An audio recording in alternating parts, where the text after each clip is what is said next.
Muuziqaa dhaggeeffachuun jireenya guyyaa guyyaa keessan irratti hagam dhiibbaa uumuu akka danda'u beektu? Sammuu, barumsa, hojii, gaa'ila, fayyaa akkasumas dhimmoota jireenyaa keessan hedduu keessa harka guddaa qaba. Egaa viidiyoo keenya har'aan dhimma ijoo jireenyaa keenyaa keessa jiru kana hubannoo guddaa sinan godha. Keessumaa muuziqaa xiyyeeffannoon qorachuu baattanis jireenya keessan haga har'aa irratti bu'aa gaarii ta'ee badaa isa geessise viidiyoo kana booda ni hubattu. Amma kallattumaan addunyaa muuziqaa keessa yaa cuuphamnu.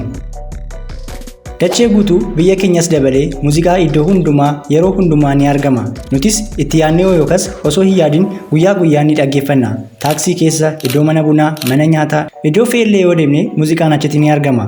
Yeroo tokko immoo iddoo mijataa yoo jiraattan sirba gara sammuu keessanii dhufe hoggusuma osoo sirbitanuu of argitu. Muuziqaan sammuus ta'ee qaama keessan irratti bu'aa guddaa ta'e ni fida. Haala itti jirtan jijjiiruu, dammaqiinsa hormoonii guddisuu, qaama ittisa dhibee kakaasuu, dhiibbaa rukuttaa laphee fi afuuraa fiduu, jabina miiraa fi kan sammuu kennuudha. Waa'ee muuziqaa yommuu dubbatan sammuu, qaamaa fi lubbuu fayyisaadha jedhanii ni kaasu. Viidiyoo kanaan kan ilaallu saayinsiin kan mirkanaa'an faayidaa dhaggeeffachuu muuziqaati. Hirriba gahaa rafuuf. Kunis kan ta'u qaamni keenya sirba yookaas faaruu yommuu bashannannu wantoota hirribaaf ga'umsaa barbaachisoo ta'an jijjiiruun ni kakaasa. Muuziqaa bashannanuuf yommuu dhaggeeffattan qaamni keessan rukuttaa onnee fi afuuraa baasuu gadi hir'isuun haala boqonnaaf qophaa'a. Dhiibbaa dhiigaa gadi buusuunii fi qaamolee adda addaa keessan jijjiiruun hormoonota hirriba barbaachisoo ta'an akka maddisiisuu ni taasisa. Gara siree deemuu keessan dura muuziqaa yoo dhaggeeffattan qaamni keessanis sammuun keessanis bashannanaaf qopheessitu. Kanaanis dafee hirribni kan siin qabu. Ga'umsaa fi dandeettii qaamaa guddisuu.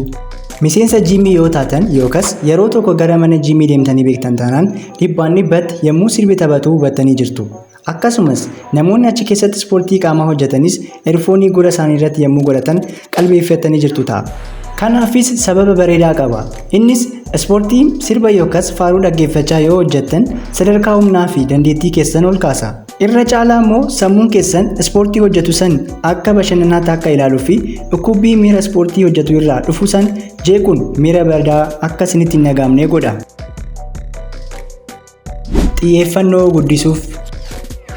Muuziqaa dhaggeeffachuun fooyya'insa oomishtummaa fi xiyyeeffannoo baay'ee akka gargaaru saayintistoonni ni mul'isu. Keessumaa walaloo sirbichaa malee dhaggeeffachuun kan akka qo'achuu, kitaaba dubbisuu fi hojiiwwan garaagaraa irratti xiyyeeffannoo kennuu irratti muuziqaan hedduun ni gargaara. Dandeettii kalaqaa haaraa argamsiisuu.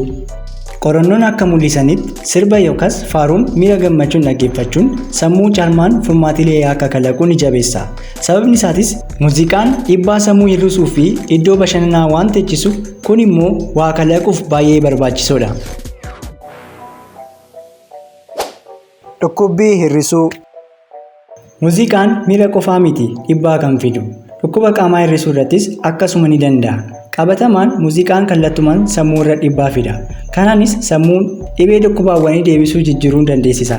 Keessumaa sirboonni yookaas faaruu gadi qabaa yommuu dhaggeeffatan dhukkubbii fi miira dhibee hir'isuuf rukuttaa onnee gadi qaba.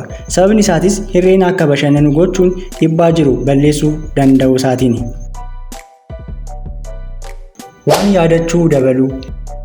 Waggoota dheeraaf saayintistoonni muuziqaan yaadachuu irratti dhiibbaa qaba hin qabu jechaa wal falmaa turani. Yeroo dhiyootti garuu qorannoon kan mul'isu iddoo piroosesiin sammuutti godhu kan muuziqaa fi afaanii yaadachuu irratti shoora guddaa taphatu. Hubattanii beektu taanaan yeroo sirba yookaas faaruu dhaggeeffattan gara duubaas hin deebisuun yaadannoo keessa sin seensisa. Faayidaa isaa kanaanis dhukkubsattoota yaadannoo isaanii dhaban akka gargaaru muuziqaan ni banamaaf. Keessumaa dhibee alzaayimarii fi dimeentiyaa qabaniif akka addaatti muuziqaan hedduu gargaara. Keessumaa qorannoonni dargaggootaa fi dabbaleewwan muuziqaa akka dhaggeeffatan ni jajjabeessa. Akka sababaas kan kaasan yommuu gara guddummaa dhufan gara durii yaadachuuf akka isaan taasisuufi. Dhagaattii fooyyessuu. Yommuu muuziqaa dhaggeeffatan keessumaa walaloo sirbichaa daftanii yoo qabattan sagaleewwan biroos nama biroo caalaa salphaatti qabattu. Akkasumas sagaleewwan jeeqan hedduu keessatti sagalee tokko filattanii dandeettii dhaga'uu isinii kenna. Garuu of eeggannoo guddaa guddina sadarkaa sagalee isaarra gochuu qabdan. Sababni isaatis sagalee guddaan gurra keessan baay'ee miidha. Haalli kunis tinnitus jedhamuun yoo beekamu kunis iyyaa fi bilbila gurra keessanii keessa iyya. Miira jabeessuu. Faayidaalee hedduu muuziqaa dhaggeeffachuun ni argama. Jabina miira keessanii, sochii narvii seelii fi adeemsa gadi fageenyaa yaaduudhaani. Dandeettii muuziqaa taphachuu yoo qabaattan immoo miira tasgabbaa'aa fi gaarii keessa taatu. Keessumaa akkaataa ba'umsa sagalee namaa dhaggeeffachuun miira keessa jiran beekuu isin dandeessisa. Kanaaf sababawwan kanneeniif kan biroos hedduu muuziqaan dhaggeeffachuun faayidaa ajaa'ibaa ni kenna.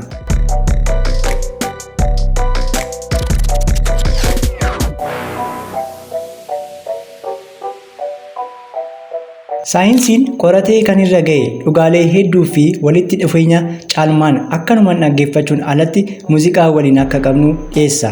Kunis kan mul'isu sirba yookaas faaruu dhaggeeffachuun dhiphina hir'isuu, xiyyeeffannoo fi oomishtummaa dabaluu akkasumas waliigalaan fayyaa fooyyessuu akka gargaarudha.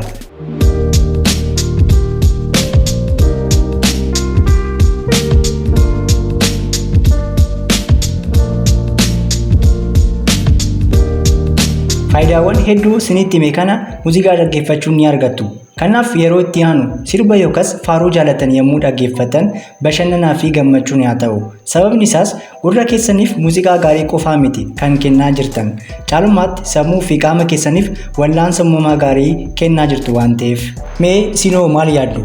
Faayidaalee muuziqaa saayinsiin qoratee irra ga'e keessaa isa kamtu isin ajaa'ibsiise? Yaada keessan koomentii irratti nutti eebbisa. YouTube irratti chaanaalii Afaan Oromoon qophaa'ee yaadolee beekumsaa fi hubannoo keessan odeeffannoo guddisuu argachuuf chaanaalicha kana subscribe godhaa. Mallattoo bilbilaa tuquunis viidiyoo akkuma beeknu akka isin qaqqabu godhaa. Namoota birootiifis akka qaqqabu like share gochuu keessan hin dagatinaa.